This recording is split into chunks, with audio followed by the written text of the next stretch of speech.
Motley Crue is an American heavy metal band formed in Los Angeles in 1981. The group was founded by bassist Nikki Sixx, drummer Tommy Lee, lead guitarist Mick Mars and lead singer Vince Neil.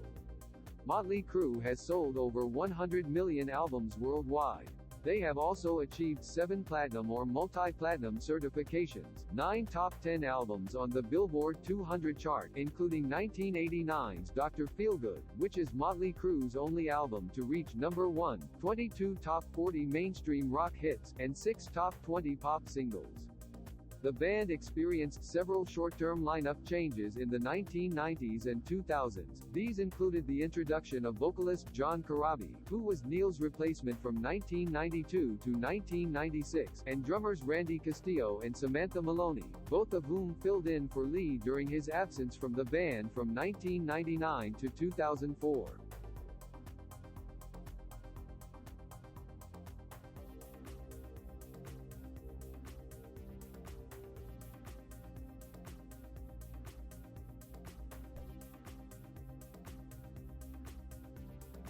The members of Motley Crue have often been noted for their hedonistic lifestyles and the androgynous personae they maintain. Following the hard rock and heavy metal origins on the band's first 2 albums, Too Fast for Love (1981) and Shout at the Devil (1983), the release of its 3rd album Theater of Pain (1985) saw Motley Crue joining the first wave of glam metal. The band has also been known for their elaborate live performances, which features flamethrower guitars, roller coaster drum kits, and heavy use of pyrotechnics. Motley Crue's most recent studio album, Saints of Los Angeles, was released on June 24, 2008. What was planned to be the band's final show took place on New Year's Eve, December 31, 2015. The concert was filmed for a theatrical and Blu-ray release in 2016.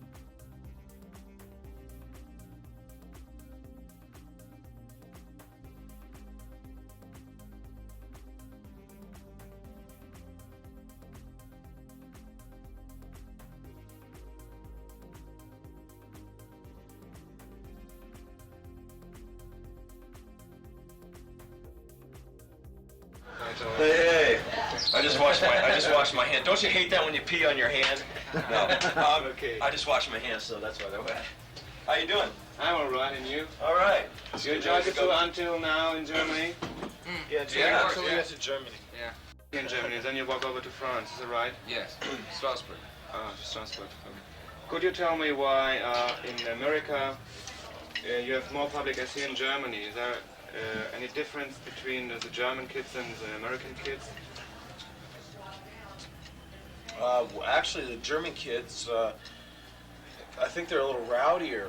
Definitely a little crazier. Yeah? Our American audience is a little more diverse. You know, we have college kids, little kids, older kids, every kind of kid. But it seems like the European audiences, you have like they're hardcore hard rock and roll fans, or they're not. I mean, it's like you don't see.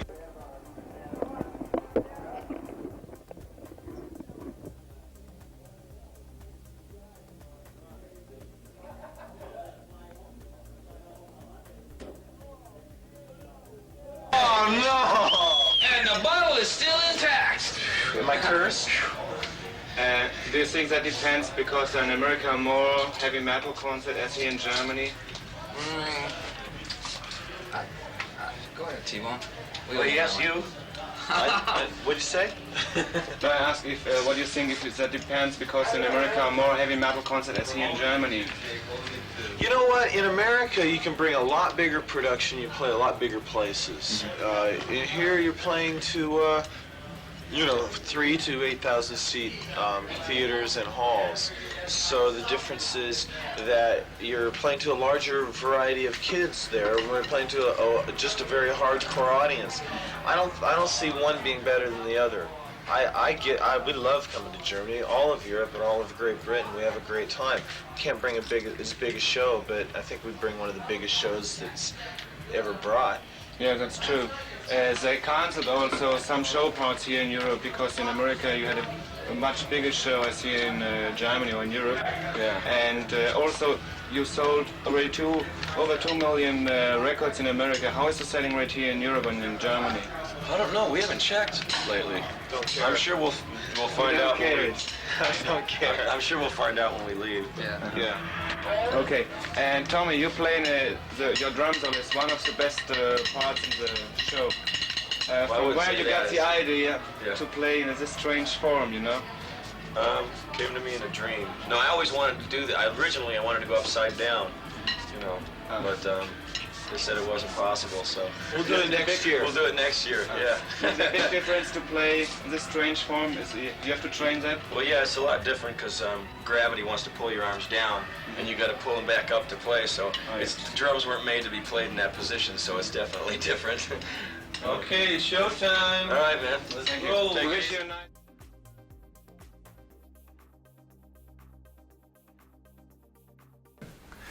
So yesterday when I heard, or not yesterday when I heard about this, but when I was preparing for this interview, I originally thought this was the other way around. I thought you guys had made a country record. This makes a lot more sense to what's happened here. But if Motley were to make a country record, maybe I'll start with Vince. What do you think would be the first song you guys choose to cover? Well, first of all, I think that they would need to get another singer. You don't think you could do country? I've been a rock singer my whole life. You know, I love the people's voices and stuff, but Molly, I think, would have to have a girl singer. I could enjoy that. There you go. And they have to get a new bass player too. Just replace us with all So- girls. so Just Woodward. with all girls. Oh, and we no. need a new name then. Right. Yeah, I wish I had a suggestion. I don't know what song. I mean, because all these songs are, you know, have their own life with everybody's stamps on them. You know, I mean, Justin Moore's version of Home Sweet Home is, you can't get much better than some of these cuts that these guys did. So I was actually going to ask you that, Nikki, last year when we spoke on the phone. One of my questions was going to be a song like the one Carrie did. What other Motley songs would lend themselves to country arrangements? And it looks like most of them kind of do. Yeah. So was Motley a country band without realizing it, or has country just shifted to a more rock and roll sound? Like, do those arrangements just lend themselves to any genre? Motley is a band where, and I think Vince will, attest to this, is how many songs did I bring in and just on an acoustic guitar? That's always. Like Shout at the Devil. Yeah. I think was like, just like this, or Live Wire. Most everything just comes off an acoustic guitar. That's the easiest guitar to carry around with you, and then, Vince is like, whoa, that's cool. Mick plugs in, grabs the riff, Tommy jumps behind the drums. We'd make some arrangement changes. Vince dives into it, and next thing it sounds like Motley Crue. But I guess the point is, any song that can be taken down to just like the simplest format can then be put into any genre. Right? You take any Rolling Stones song, it could be electronic to country to bluegrass, and I think it's the same. I've heard like crazy renditions of people's music, and this is a great example of that, and I think for a band makes us feel proud that our songs have stood the test of time and we're able to be stripped down and then rebuilt back up. I wrote Timeless beside Don't Go Away Mad. Like that, it worked 50. If it was in the 50s, if it was in the 60s, it wouldn't matter. Like it's just it's a timeless tune. Yeah. Thank you. No question on that. Yeah, absolutely. Just a compliment. What surprised those you? bands? Yeah.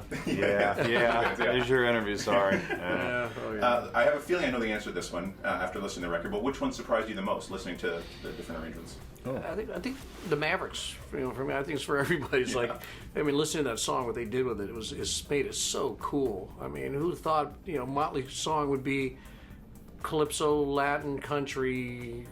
They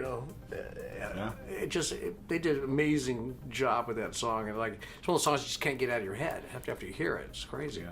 Is that going to end up in the arrangement for this final tour? You guys going to be countrifying a couple of tunes? Probably not. I think there'll be some pissed off fans at us. I think the Cassidy Pope with Robin Zander, what they did with Animal and Me, that song's amazing. It's almost alternative. Well, even Without You with the two, the duet. Yeah. And I thought that was really clever and cool. But that song lent to that. Just never thought about it. Yeah. Leon Rimes took Smoking in the Boys' Room and just brought it. Bluesy. That's one of my favorite songs. Sounds like that song belongs in a strip club. Yeah. I'd be really surprised to not see some girl on a pole dancing to that. Yeah. I'm just going to picture that for a second or two. Just kidding. There's even a Canadian. Like, Simple Plan wrote one of the songs on the record, which I thought was really cool. And you kind of switched it around a little bit? Is that what happened originally? If I Die Tomorrow. Yeah. Started writing with those guys. It was like a little leftover piece they had, and kind of dug into that. Which was a surprise because it was an idea that was floating around, and we cut that song, and it was never really a big hit for us. We liked it. It's a great song, though. So it was cool for someone to dive into that and attack that, and they did a great job with it too. Yeah, maybe we'll just go through some of the songs, because Aaron Lewis does Afraid. Obviously, Staind was probably heavily influenced by Motley back in the day, and now he's taken his career in a whole different direction. Well, that song is the most country of all the songs, and it's the most uncountry guy singing it. Oh, there was a Spanish version of that? Is that true? You guys made a Spanish version of that record? Afraid? Afraid? Yeah, or that whole Swine record, right? We started going down that road. I think we did Glitter. It was Glitter, because I remember having this Spanish girl come and give me Spanish lessons on with that song, so I was going to just record it, and she's pretty attractive. My wife would come home, and I'm sitting on the couch with this girl. Like, who the hell is this? It's my vocal It's coach. my Spanish teacher. My Spanish teacher. That sounds like such an excuse. That's awesome. She's like, yeah, right.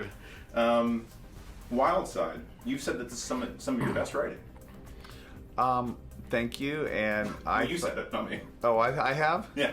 Okay, I agree. But I'll agree. Yeah. No, I think the Wild Side. I think that song lyrically was a real step towards what I always wanted to be for this band as a lyricist, which was stepping into the territory where Springsteen and Dylan live, where it's like true storytelling. I think nailed it 100%, like on Dr. Feelgood. Wild Side was taking the Lord's Prayer and kind of deconstructing it and rebuilding it through the lifestyle that we were living at the time, and almost being newsworthy. A lot of the lyrics, it was talking about what was going on at the time. So, for Gretchen to dig into that thing, it's not a gentle song, and she bit down on it, man. It's amazing. Balls out on that song. Yeah. Just like... Yeah, like I was saying downstairs, I didn't know she could sing like that. She almost sounds like you Yeah, a little almost, bit at yeah. times, which is crazy. Yeah. I wanted to ask you this last time on the phone. We never got a chance. It was a 4-minute interview, no time. Yeah. But I'm so curious because on Howard Stern, you were talking about how on Behind the Music, you talked about your death experience, and you regretted saying what you said on Behind the Music. Yeah. Can you explain anything about that? It's a weird thing. We've been through so much stuff in our lives as friends and brothers and family members, and I kind of always kept that to myself. It was a crazy time, and then I just kind of talked about it by accident, and it just kind of took off. And then I found out it's happened to so many people. That near-death experience where you kind of see things. I'm a little tired of talking about it because I don't actually want to glorify it, and it's. But yeah, it's like one of those things where it kind of the cat's out of the bag. But it was almost like a spiritual kind of slap in the face. All right, we don't need to talk about it then. Yeah. No, it's okay. I'm just curious. You don't talk to many people that have died before. Yeah. I do want some stories though, because you're coming up to Canada, and one of the last shows on this tour is in Edmonton, which I thought you were banned for life from the 80s. They banned us, but let us back in. It was a lesson like 6 months later. Yeah. Yeah. What kind of ban is that? I wonder if that's going to happen to Sterling with the Clippers. 6-month ban. 6 months. We hope not. We hope it's longer. What can you tell me about The Dirt? I mean, it's, we went over the script. The script is great. Did a table read with a bunch of actors to make sure that the script was where it needs to be, and we take it to the next step. Was just casting and getting all that stuff done. But it's on its way. The train's moving, man. Train's moving, and there's a lot of moving pieces to something like that, and it's our first experience. And that there's finance, and as Vince said, casting and location and budget. We don't want to make a Lifetime movie. This is going to be a real movie, real actors, not fluffed over junk that you see like some of these rock and roll movies are, and so we're excited about that. It's almost not a rock movie. It's a story of survival, a gang. Yeah. To be honest with you. And for us, we've always said we would like it to feel and smell and even look more like Goodfellas or Boogie Nights, Train Spotting. So if you you hear those kind of references and you know the band's history and you know what Vince is saying, you know it's not Rock of Ages. Yeah, even Wolf of Wall Street. You know, Yeah. You know, those true stories. You know, that's what we want this That's to where be we want like. it to be, and we're willing to go that far. The opening scene in the on the script. We'll see if that makes it. We'll never make it. Never make it. Well, now I want to know what it is. Yeah, You're not going to tell me. can't. I got to let you go anyway. Can we tell him? Yes, please. Let's do Yeah, it. we can't tell him. Okay. It So we gotta do involves, something called involves five squirting. We'll leave it there. Okay. 5 quick questions, 1-word answers. Okay. Nikki, you've done this before. Road or studio? Oh, road. You can answer as well. What was it? Road or studio? Oh, Road. Lennon or McCartney? McCartney. Lennon. When you hear a song, what usually hits you first? Lyrics, melody, or rhythm? Melody. Lyrics. If someone's never heard Motley Crue before, what song do they start with? Kickstart. Kickstart. In 1 word, Motley Crue. Gone. What was it? Gone. Gone. Dead. In more ways than one. In 2006, the band received a star on the Hollywood Walk of Fame. In 2014, the tribute album Nashville Outlaws was released, featuring country music stars including Rascal Flatts, Leanne Rimes and Darius Rucker covering various Motley Crue songs. The album debuted at number 5 on the Billboard album charts.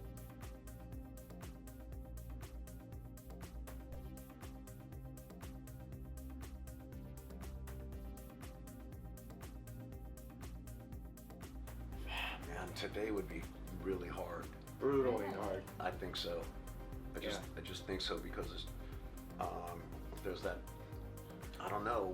When we were doing it, we were driving around in my van, staple guns, putting them up on telephone poles and anywhere we could. Yeah. Basically, like just smearing Hollywood with flyers. And now you can still do that, but at that time there wasn't 9 million other flyers, and if you choose to do that promotion on the internet, now there's so much out there to compete with that it's just fucking crazy. I don't know. Trying to start a band right now would be really difficult, I think. Yeah. And people ask me all the time, dude, what would you do? How would you? And I'm like, I really don't have an answer for that because it's record companies gone.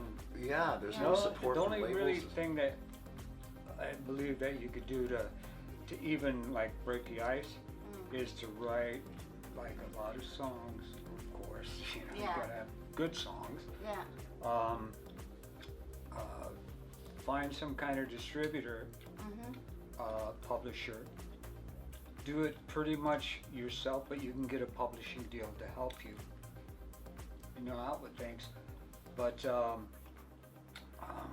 what was I going to say? I lost my train of thought. Oh, surprise for me, huh?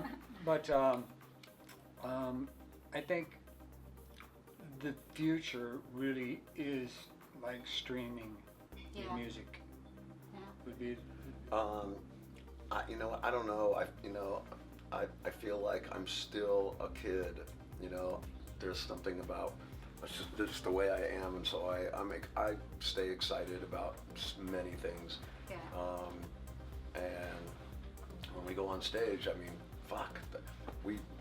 imagine I sit around for 22 hours waiting for those 2 hours a day, to play. The other 22 hours is boring, really.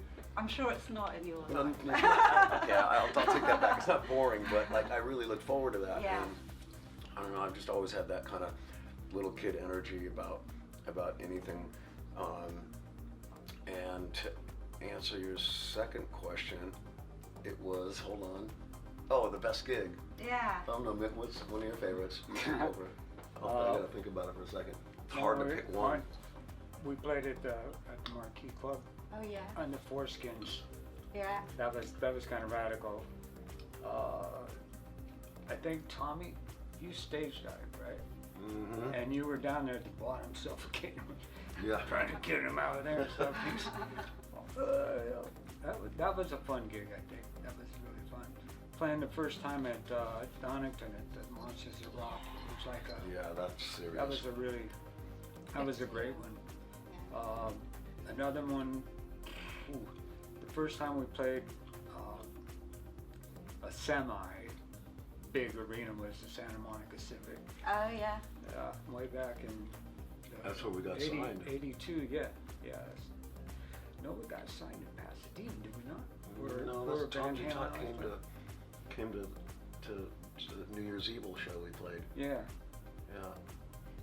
But yeah, he just nailed like just that the first time that was like kind of our biggest first show. Yeah. And coming to England for the first time. I think it's for me it's all the firsts, like our first time to Russia, first time to England. Like I still get excited about coming here because I'll never forget the first time we come here, and like the only thing I wanted to do was get into an English cab. And bring some from the English boombox. Yeah, right. Because you see it on TV, and I'll never forget getting into the cab, and the guy looks back. He's like, "Hi, mate," and I was like, whoa, everybody's in a really good mood here. He's like, where do you where do you want to go, Gov? And I'm like, this, I feel like I know this man. Yeah. And he was just I was like, are they drinking a lot? Is he drinking? Or is he just naturally really happy, like kind of a red nose? And That's because he was Irish. Maybe he just got out of the pub. Who knows? That was me. Possibly. No, it's possible. It is England after all. We do like a beer. I wouldn't put that past him. And going to Japan for the first time, it's all the firsts are like, fucking it's like your first girlfriend or your first kiss or something like that. You just don't forget that stuff. You don't forget that. And it leads us nicely into why we're here today for the UK crew heads coming up. What's going to be going on in November? We're playing 4 shows in the UK, right? Yeah. I think so. 4. Yep. Just 4. We're coming back in November for a full headlining tour of Europe. Excellent. And you're going to have the crew. All the bells and whistles. Sorry. What did you say? All the bells and whistles. Well, that's what I was going to say. Because, Tommy, I have to say, you actually influenced me to start drumming when I lived in Amsterdam. I drummed in an all-female thrash metal Elvis cover band called Pelvis. Thrash metal Elvis cover band. All female. All right. And people didn't know whether to throw things at us or cheer because we were so bad we were good, kind of thing. But anyway, so I'm very excited about the Crucifix Live and whether you're going to be bringing that along with you. Yes, it's coming. We brought it pretty much everywhere. We brought the whole production over to Japan. We brought the whole production over to Australia. We're bringing it all over all through Europe. I think the only place we can't use it is in Monaco, right, and in Abu Dhabi. For some reason, I think the venue's too small. Okay. It's massive. Like I'm telling you, it's fucking ginormous. It literally goes out 200 feet, and it's about 60 feet high. And you feel like when you walk into the building to go see the concert, you look up and you're like, are you fucking kidding me? It's like you're in an amusement park. It's crazy. Really? And you have something else called the Cruise Nest? The Cruise Nest, yeah. What's that all about? How do I get in it? You can get in it. It's a second stage. Yeah. At the end of the night, we play our last number out in the middle of the crowd, and so it's a stage like this, and then all around the edge of the stage are seats, and the thing goes up about 40 feet in the air. So it's like it's like a crow's nest. Yeah. And just the ultimate view from up there. You can. And you'll be up there while we're playing the song, so we all go for one last ride together. That's amazing. It's pretty wicked. Oh, I've got goosebumps, major goosebumps coming. I'm sure we can arrange that. Oh, could you? Yeah, for really? sure. Yeah. Thank you. Okay, a little backstage bird told me that you have a monster quad bike that you tow on the back of the Motley Crue bus, and you ride around stadiums on it. Is that a vicious rumor, or is it? No, it's like a 4-wheeler.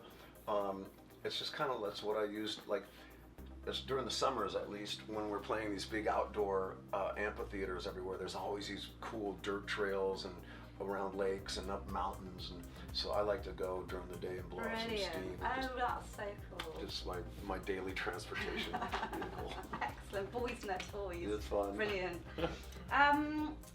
What's my next question? I'm getting all excited here. Oh yeah. What are you guys listening to at the moment, music-wise? I know you like to mentor new talent. Is there a Motley Crue School of Rock in the offing in the future, maybe, for young talent? I don't know about that. What are you listening to, Nick? Not trying to sound like an egomaniac, but I'm trying not to listen to so much music because I'm writing my own, and I don't want to have something in my mind that's someone else's, because it does that. You know, Yeah, I'm being a sure. songwriter does it not happen. Yeah, no, you're influenced So it's by like- things that you hear. And then you go like, oh, well, that's cool, and then you go, oh. Oh shit, that's similar. That's similar to this. Yeah. Like on Family Guy. Oh. That's interesting because I was going to ask you actually next, Mick. You've moved, or you're going to move to Nashville, Yes. I believe, to start on your own solo projects. I was interviewing a chap called Charlie Bonnet III. He used to be in Moccasin Creek, a Nashville-based band, in December, and he said he'd love to work with any of you crew guys. Very good guitarist. Are you allowed to say who you're collaborating with on your solo projects? You've got a diverse type of music coming in, haven't you? Yeah, I mean, I got a lot of different songs with a lot of different feels and a lot of different things. A lot. Yeah. But I haven't really picked any particular. I've been working with Tommy Hendrickson, and that's about it. You know, it's like, but I got so many ideas and stuff. It's like Trying it's to kind of- sort of arrange yeah, them all. And because I got to find you know, my own and my new direction, and the stuff I've been writing it isn't metal. It's very, very, very heavy though. It's very heavy rock and roll, and it isn't like the plotty kind of like people come out there, bands that come out and they'll play these plodding songs, you know, like feel like an elephant's walking on it or something, and they're just real, and they think that's heavy, and it isn't. right. It's boring. Quit it.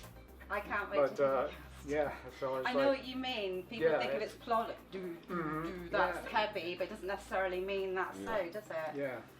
Because I was interested in the tie that you guys had with the Nashville Outlaws and the tribute to Motley Crue. I thought that was a brilliant album. And this whole country and rock thing's getting really combined a lot, isn't it? A lot of your peers are doing. Steve Tyler's done an album, isn't he, Yeah, for example, we saw that. which I haven't Yeah. heard yet. And I've even started watching Nashville. That's my boy. guilty secret. Sons of Anarchy or Nashville.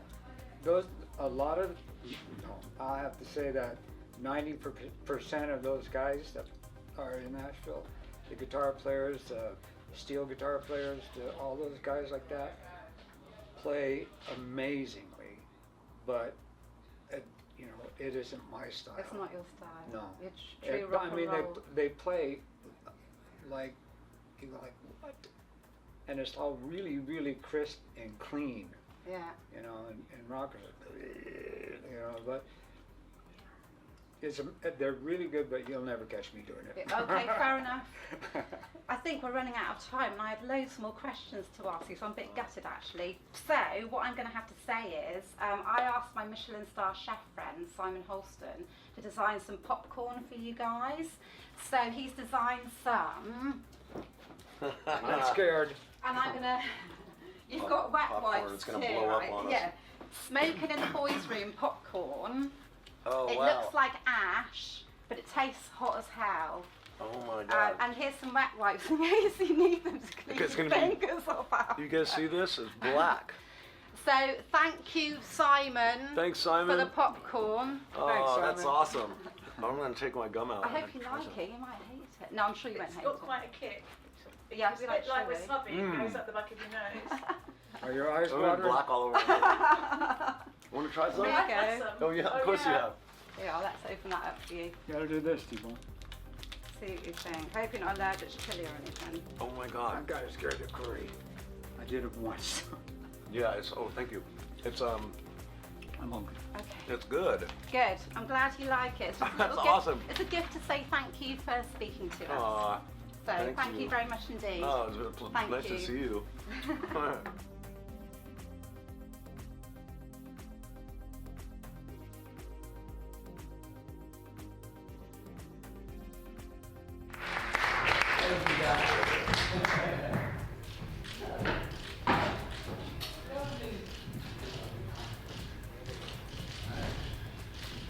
Gentlemen, good to see you. Good to see you. Thanks for coming. Not bad, not bad. We have our names in front of us in case. We're going to be opening for lots of questions in a little bit. To kick things off, I just want to ask a couple of questions. I mean, this is an emotional thing. This is an emotional time for you. I mean, how does it feel being here saying, this is it, it's the last announcement of the last show? Well, it's kind of tough because it's the last time, we're doing a lot of these places, but we still have so many more concerts to do before the end, so it's kind of bittersweet, but it's not really that. You gotta really feel it until we actually play in Los Angeles the last few nights. It's pretty emotional. Yeah. Can you remember the first time you came to Europe? What memories have you got of that journey? I think the first time I came to Europe, we played Download Festival. The first time? Same thing? I don't know. You did a lot of drugs. You can't remember. Monsters. No, it was Donington. So we don't know. We don't know. But we were here. Yeah, because I mean, Europe's always been really, really fun. Did you feel that love straight away? Was it kind of instant coupling with you guys in Europe? Yeah, I mean, for us, a lot of the musicians that we grew up with came out of the UK, especially. And coming over and playing over here for the first time was like it was an emotional thing for us. A lot of people from Europe go to Los Angeles and they're like, wow, so much came out of here. We felt the other way. And then we got the Iron Maiden tour to support band. We got to go all over here for the first time. We got to take in the audiences, and we really learned the passion that European bands and UK bands have for rock music. Oh, Say what?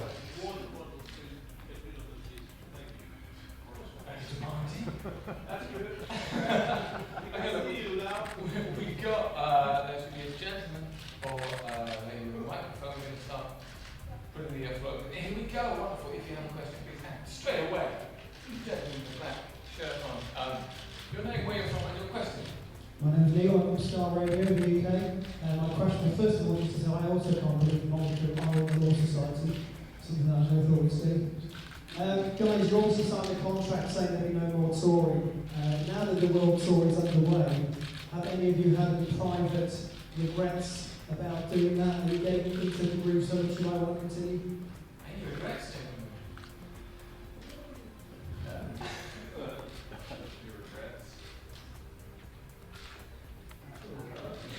Alice has a regret touring with us.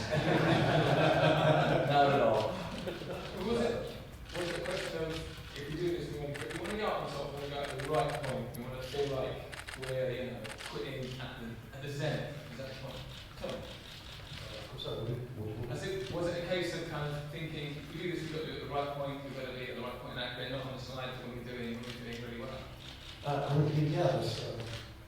We've been talking about, this isn't something that's new, we've been talking about ending the tour, but this, we talked about it about six years ago, and Japan, and we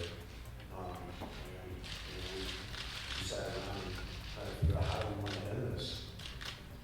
And this route we chose to be on a high note.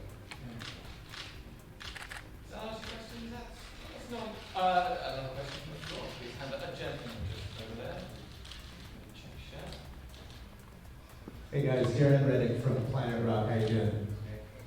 After all these years of touring together and drawing this all to a conclusion and everything, what have you learned from touring with each other? What is the big lesson that you come away with and go, yeah, maybe I pass that on to someone else?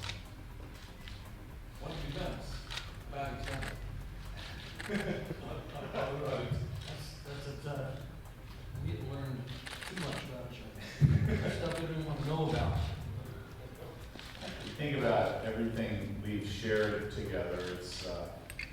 something very few people get to do.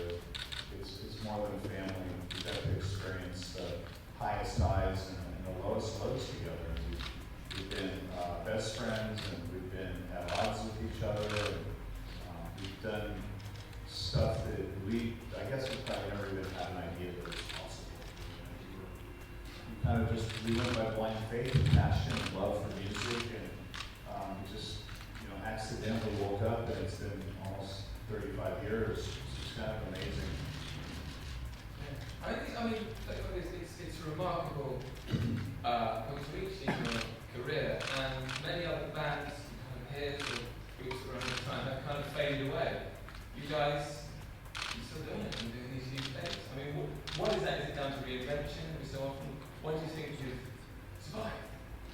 I think maybe it's because when you look out at the crowd, it's not just the people that grow up with it.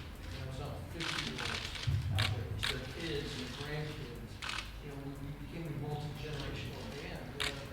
It's everything in between. Plus, it's not just rockers out there. There's a rock guy, all that leather sitting next to a guy in a suit. And just like it is. I think that was kind of the secret, just getting those younger bands. Yeah. A lot of hard rock is also anthemic. There's a lot of anthems between, our generation of bands seem to write those songs that will appeal to kids at 16, 30 years from now. They'll still hear those songs and go, oh yeah, that's me. I mean, it's just like an 18-year-old kid right now listening to my generation will go, oh yeah, that's me. Those songs live on forever, and I think that's why that music just keeps going. It's got the energy. You're not going to ever take that energy out of the grooves of the record. It's always there.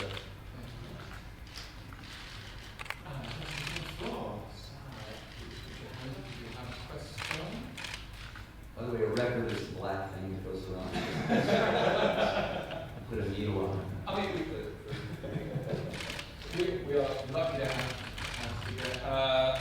How's it been having the legendary Alice Cooper on as a Mick? Has it been, I guess, it's just wonderful having you here. Yes, it is wonderful having you. Well, for you, it's fun for us because these guys are the same school, Yeah. I can just speak for myself. I must have been about 14 years old, and this kid that I was hanging out with, his older sister was really hot, so I decided to become friends with him.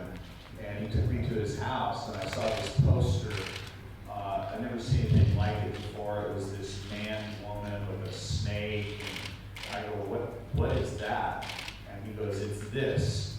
And he put on Alice Cooper, and I fell in love with Alice's music and everything about Alice Cooper from day one. Been a fan, seen him a million times. So when the opportunity came to tour together, I kind of pinched myself, to be honest with you. I feel like maybe we should be opening for Alice. I think it's really not an opening or a headlining thing. It's we're a gang.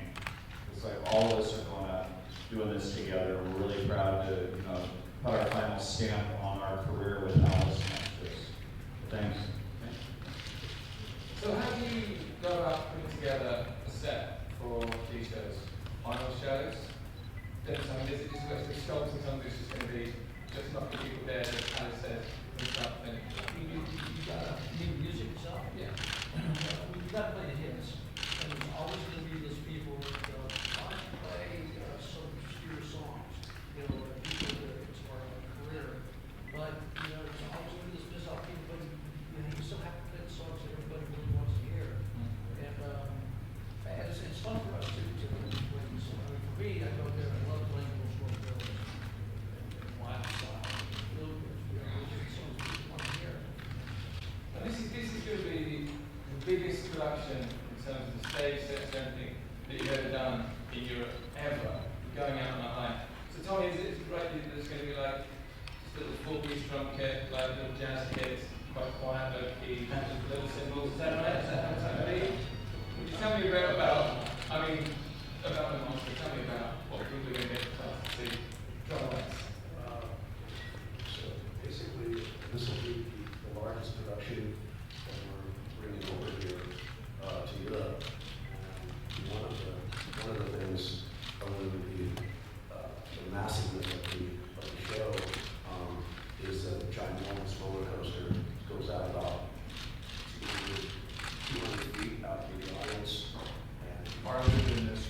Yeah. Well, you look around, you look back there, you go, holy fuck. Yeah, about 60 feet in the air. We've also got a new edition called the Cruise Nest, and we actually, at the end of the show, we want to perform a number, and it's kind of like how to explain it. There's a bunch of seats around the stage, and they rise up with us, and they get there. It's like the same view from probably about 40 feet up in the air with us while we're playing. So the show is just insane. Yeah. Looking forward to coming over and playing for everybody. And we have incendiary musical instruments. Musical instruments that we see as being weapons in any other context. Flaming weapons.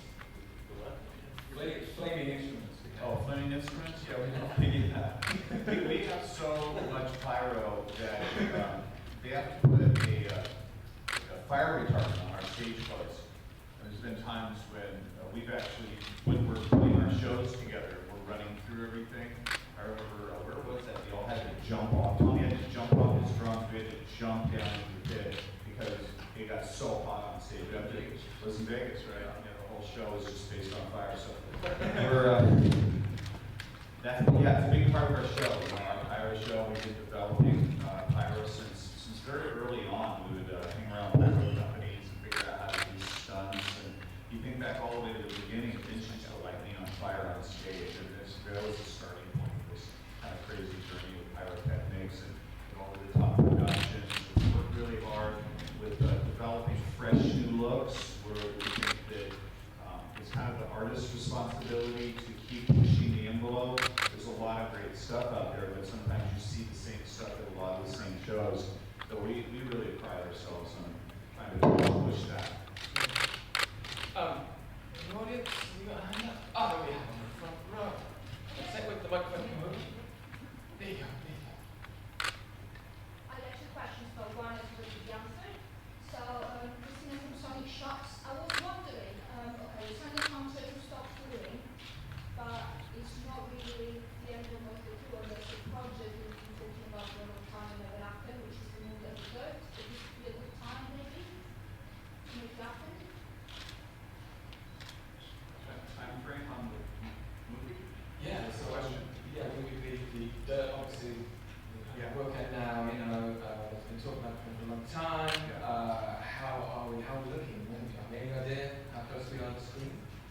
Well, it's interesting because in a perfect world, the movie would have come out sometime during the touring cycle, but almost by accident, well, actually it is by accident, the movie's going to come out when the band has played its final show, and in a sense for us, it's extending Motley Crue even farther. You know, it's going to be in, and then the movie comes, and it keeps the music alive. So we're very excited about that. And I think we've been talking about sometime next year going to. It's kind of a rough idea that, you know, who knows? We don't make movies. You know, this is our first time up to bat, and we're learning a lot. I mean, there is that question of kind of what happens next. What's the next kind of project you're going to do? So you've got this show in LA, in New Zealand, sold out. That's pre-sale. What else is happening the morning after? What are you going to be planning on this? There's been talk about you're going to keep making music. What's going? I can make music, going out to get home, be involved in music, and also have a football team in Las Vegas, so be involved in that. And restaurants, there's a lot of cool projects that everyone's going to have time they've always wanted to do, because Motley Crue takes up so much time, and so you really dig into the new projects and what we're going to do together. Yeah, and there's a Broadway play, is this right? You've been thinking about? Yeah, based on the Heroin Diaries, so we're working with that and ready to do our first table read and have my other band 6 a.m. And like Vince said, it's hard when we call it the mothership with Motley Crue. It takes up so much time. It's our number one priority. It always has been. And I can't speak for everybody else, but I know that it's going to give me personally an opportunity. As much as I'll miss Motley Crue, give me an opportunity. I'm sure the rest of you guys an opportunity to dive into some new stuff creatively. It kind of hit me. I think when I turned 50, I said, okay, there's more more years behind me that's in front of me. So you got to strike. You got to keep going out there and keep pushing those boundaries, I guess. Just have fun and make music. None of us here in this band got here because we were lazy, and nobody in this band got here because we're not creative. So I have a feeling that we're all going to do stuff that's very exciting. Do I think I'll ever do anything as big as Motley Crue? I don't think it's possible to be in a band be as big as Motley Crue. That doesn't mean I'm not going to keep making music though. So it's not about the money, it's about the passion anymore. I'm really interested to find out what these shows have been feeling like so far. Because I guess every night, because they're kind of goodbye, isn't it? You know, the fans, been doing this with fantastic cities. So, how's it been? How have the shows been? How's it been feeling when you get to those certain high-ups in the set? I guess it must be huge emotion. That's really just the last song. You know, when you're really kind of saying goodbye, you know, you don't just say, see you next time, you know, because they ain't going to be another next time. But sometimes you look out and when I'm sitting and get a little choked up sometimes. You know, they're thinking, look at this, what I'm doing right now. I'm seeing 16,000 people and this is the last time you're going to see us. Yeah, but that like I said before, that last day, you know, I think we're all going to be pretty embarrassing, crying, women. Is it the same for you, Tommy, and you to share those moments on stage with that kind of the weight of the event every time? I think that's a big thing. Yeah, yeah. Are you sharing moments when you're playing on stage? Yeah, it's funny because you know, a couple of places now we officially won't be back. So I had a few of those moments, like recently we were in Japan and Australia. Those two places we won't be coming back to, and it's all pretty much the last song for me because I'm kind of busy throughout the rest of the show. But the last song, I'm sitting down playing piano, and that's the only time I think I need to look out to see everybody. Like Vince, you know, sat there and looked at Vince and looked out the audience and seeing people like wave goodbye, or people crying, and it's just it hits you then, and you're like, wow, this is fucking crazy, this is it, you know. But it's how to explain it. It's definitely mixed emotions because it's I'm happy, and you see people happy, and also you see people really sad. So. It's an emotional thing. Just finally, have you got a message to the fans who are going to be coming to these decks on the bus? Have you got a message to people who are going, what are they going to get? Alex, yeah. Have you got a message for them? Oh, I mean, you know, it's all about the show. I think the audience, you know, the whole deal about these two bands is that every show is treated like the last show. You know, you get up there and it's the middle of the tour, you're still that night killing the audience. The idea is to kill the audience, you know, and walk away. And I think both bands have that attitude. You know, you never just kind of get up and go through the motions or walk through it. You go up there and absolutely nail the audience. We want them talking about that show more than anything else. That's always been my attitude. You know, it's just, for 45 years, is never give the audience a chance to get their breath. You know. And I think that the state of rock and roll right now is so limited. You know, there's not a lot of rock and roll bands out there. So that's why I think you're seeing Ozzy and you're seeing Aerosmith and bands like that, you know, and Motley Crue and Alice Cooper are still killing it on stage. And that's the only way we know how to do it. That's really the only way we've been taught to do it, and that's the only way you really know how to do it. So this will be a rock and roll extravaganza. Gentlemen, thank you very much for coming in. Everybody, please give it up. Motley Crue.